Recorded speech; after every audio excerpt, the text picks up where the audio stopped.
ಸಮಸ್ಯೆ ಆಗಿ ಉಳಿತೀರಿ. ಹತ್ತೂರಿನ ಒಡೆಯರಾದ ನೀವು ಕೇವಲ ನಿಮ್ಮ ಮಗಳ ಇಟ್ಟಾಣಿಗೆ ಸೋತು ಬಿಟ್ರಿ. ನೀವು ಹೂ ಅಂತ ಒಪ್ಪಿಗೆ ಕೊಟ್ಟಿದ್ರೆ ಆ ನನ್ನ ಮಕ್ಕಳು ಇಬ್ಬರು ರುಂಡ ಮುಂಡ ಬೇರೆ ಮಾಡಿ ಬಿಸಾಡಿ ಬರ್ತಿದ್ರು. ನಿಮ್ಮ ಸಮಸ್ಯೆಗೆ ಪರಿಹಾರ.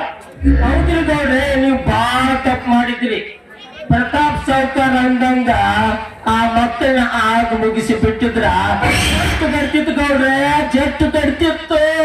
ಹೌದು ಕಾಕ, ನಿಮ್ಮ ಮಾತು ಕರೆ ಐತಿ. ನನ್ನ ಮಗಳು ಆನೆ ಇಟ್ಟಿದ್ದು ಯಾರ್ದು? ಅವಳ ತಾಯಿದು, ಅಂದ್ರ ನನ್ನ ಅರ್ಥಾಂಗಿನಿದು.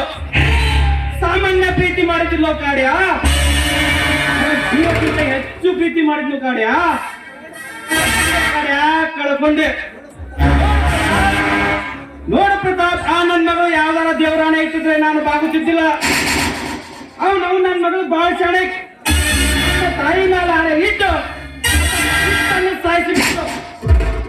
ನೋಡು ಪ್ರತಾಪ್, ಕಡೆ ಈಗ ಏನಾಗತಿ, ಒಟ್ಟಿನ ಮೇಲೆ ಆ ಮೇಲೆ ನನ್ನ ದ್ವೇಷದ ಹೊಗೆ ಆಡಬೇಕು. ಆ ಮನೆಯಿಂದ ನನ್ನ ಮಗಳನ್ನು ಬಿಡಿಸಿ ತಂದು ಕೊಟ್ಟು ನಿನಗೆ ಮದುವೆ ಮಾಡುತ್ತೀನಿ. ಹೋಗು. ಕೇವಲ ನಮ್ಮ ಮನೆ ಮೇಲೆಂದರಾದ ನಿನ್ನನ್ನು ಗೌಡ್ರು ಹಳೆ ಅಂತ ಊರಾಗಿನ ಜನ ಗೌರವದಿಂದ ಕರೆಯಬೇಕು. ಹಂಗ ಮಾಡೋ ಕೆಲಸ ನಂದು, ಆ ದ್ರೋಹಿಗಳ ಸತ್ತು ಅಡಗಿಸಿ ಕೆಲಸ ನಿಂದು. ಏನಂತೀಯ ಈ ಗೌಡ್ರೆ? ಪ್ರಥಮ ಅಧ್ಯಾಯದ ಅಂಕವೇ ಆವರಣಗೊಂಡಾಗ ಆ ಬಯಸಿದ ವಸ್ತು ನನ್ನ ಪಾಲಿಗೆ ಸೇರುತ್ತದೆ ಅಂತ ಬೇರೆ. ನನ್ನ ಪ್ರಾಣ ಹೋದರೂ ಎದುರುವುದಿಲ್ಲ. ತಮ್ಮಜ್ಜಿ ಅಂತ ಧೈರ್ಯದಿಂದ ಮರಿತಿರುವ ಅಣ್ಣ ತಮ್ಮ ಸೊಕ್ಕನ್ನು ಮುರಿದು ಆ ಧೀರನ ಹೆಂಡತಿಯಂದು ಸೊಕ್ಕೇರಿಸಿಕೊಂಡ ನಿಮ್ಮ ಮಗಳನ್ನು ಸೊಕ್ಕನ್ನು ಮುರಿದು ಕೂದಲಿಗೆ ಗೊತ್ತಾಗದಂತೆ ವಿಷದ ಬೀಜ ಬಿತ್ತಿ ಮರಳಿ ಮತ್ತೆ ಮನೆಗೆ ಬಂದು ಸೇರಿಸಿ ಹೋದರೆ ನಾನು ಪ್ರತಾಪನೇ ಅಲ್ಲ.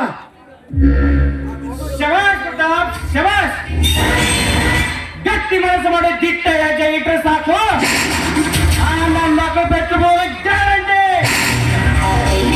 ಪ್ರತಾಪ್, ಇನ್ನೊಂದು ವಿಷಯ, ಆ ಜಗದೀಶ ಸಂಗಮೇಶನಿಗೆ ಒಬ್ಬ ಸೋದರ ಮಾವನಿಗನಂತೆ. ಅವನಿಗೊಂದು ಸುಂದರವಾದ ಚಂದುಡಿ ಚೆಲುವೆ ಮಗಳೈತೆ. ಗೌಡ್ರೆ, ಗಿರಿಜಾ ಚಂದುಳ್ಳ ಚೆಲುವೆ ಅಷ್ಟೇ ಅಲ್ಲ ರೀ, ವಯಸ್ಸಿಗೆ ಬಂದ ಹದಿಹರದ ಹುಡುಗರ ಮನಸ್ಸು ಕದಿಯುವ ಮಾಯದಕ್ಕಿ.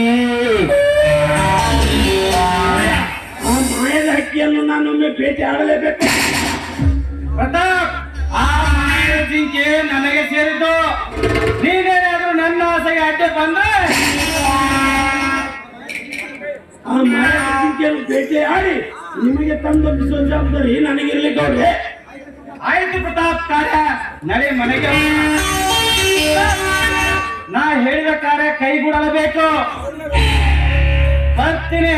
Good luck.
Sorry.